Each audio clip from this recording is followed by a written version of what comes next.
Coming up, an Eastern Kentucky lawmaker explains why he is supporting what some call hate legislation. Dedicated to Eastern and Southern Kentucky, this is WYMT Mountain News at 11. Good evening, I'm Steve Hensley. In February, Senate Bill 115 was introduced to the state Senate as a means of controlling, quote, adult-oriented businesses and entertainment. But many folks are opposed to this bill due to the language it uses. WYMT's Jordan Mullins has more from Senator Philip Wheeler about Senate Bill 115 and from a local LGBTQ ally who opposes it. Senate Bill 115 was introduced in February as a way to regulate adult-oriented businesses and entertainment, while also minimizing the exposure of sexually explicit content to children. I look at it as a law or a bill designed to, prevent the sexualization of children by limiting their exposure to things that, maybe young guys don't need to see. In the bill, one of the many examples of adult-oriented entertainment is drag performances, such as those held at Pikeville Pride each year.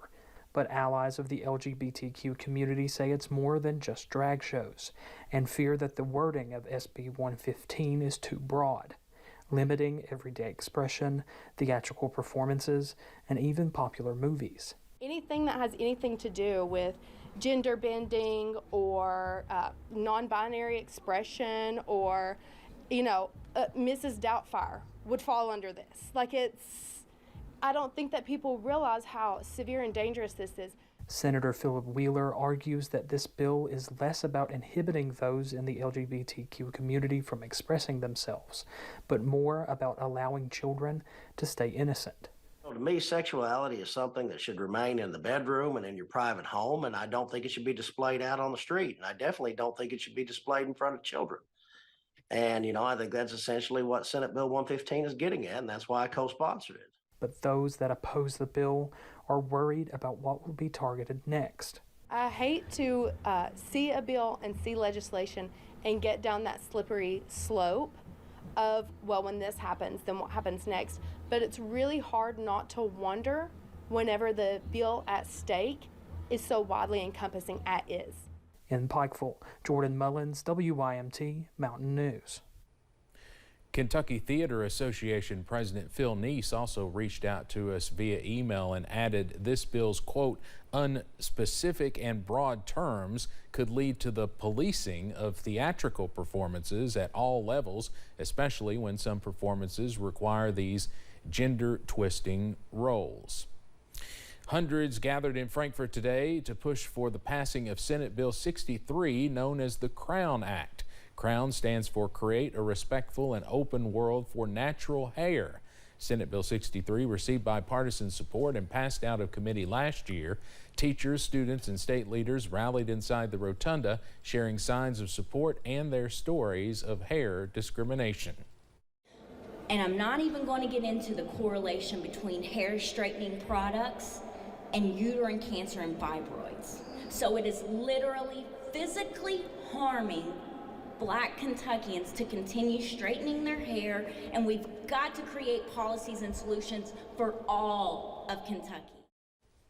The act would not undo policies that affect public safety, such as required hair nets. 20 states have passed this act, with California doing so first.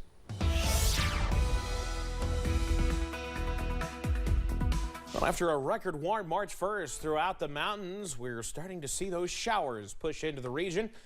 And yes, it's cooling us off. We got 79 Jackson and London today, breaking both records of 77, set back in 97 in Jackson and 76 in London. Pinpoint Doppler out there, starting to see those showers move in. Some of these areas seeing some pockets of heavier rain near Isonville there into parts of Elliott County, south of Candle City, right along the Mountain Parkway there into portions of Wolfe County.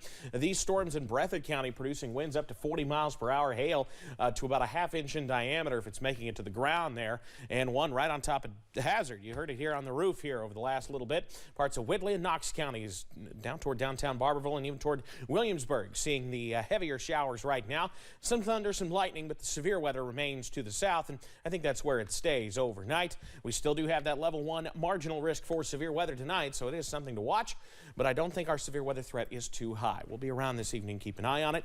More severe weather is on the way, possibly as we head towards the end of the week, and that's why this next story is particularly important. Steve? That's right, Evan. It is Severe Weather Awareness Week in Kentucky.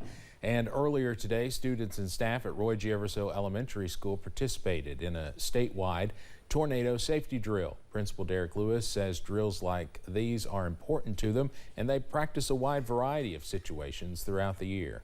We do fire drills are one, obviously tornado drills, earthquake drills. We practice lockdown drills, and then an evacuation of the school if there was some type of threat. So we practice a lot of different drills just to make sure our students are familiar and can stay safe.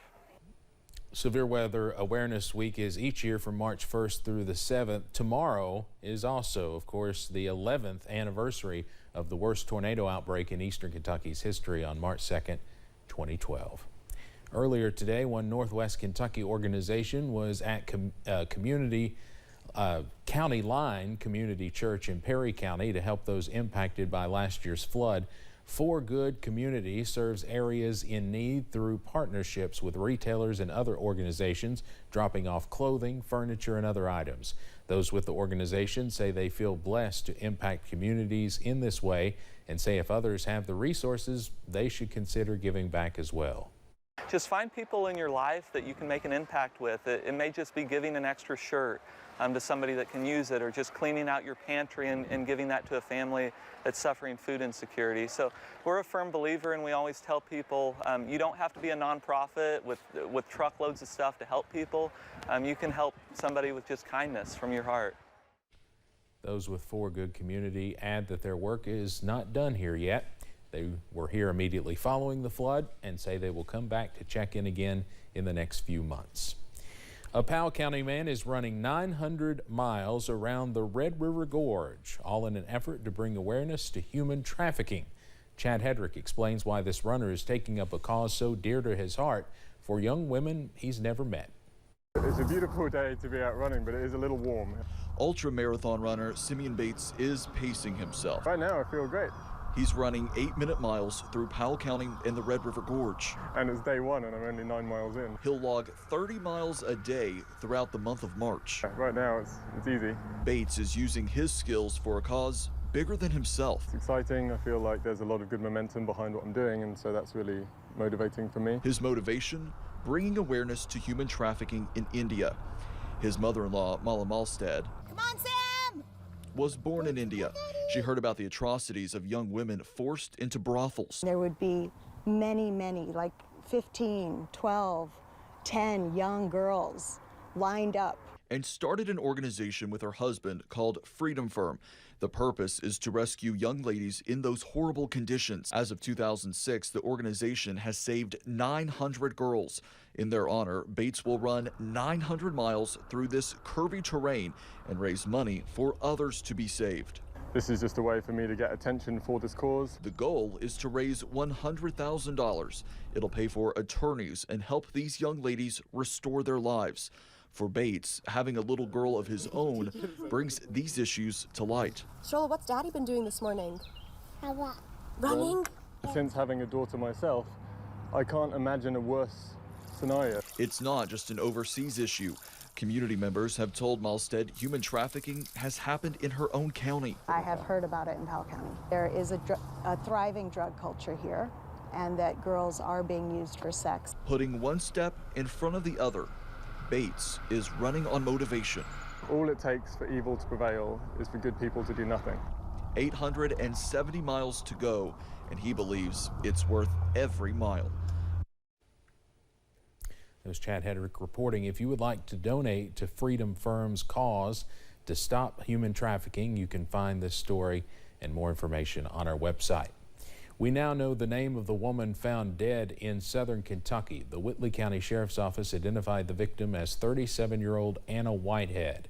Jellicoe and Williamsburg police departments found her body in Elk Creek behind the Save-A-Lot on US 25 earlier today. The Whitley County Sheriff's Office is leading the investigation.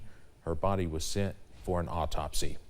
New video tonight of a car heist in Somerset. The general manager of Don Franklin Chrysler Dodge Jeep says at least 7 people stole 6 Dodge Hellcats in 40 seconds. We first told you about this last night.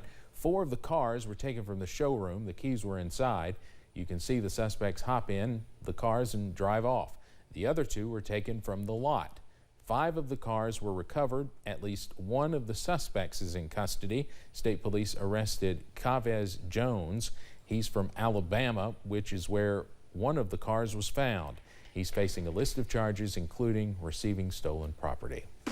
Coming up on Mountain News at 11, a business owner in Johnson County hopes to learn more about a veteran that died more than 100 years ago.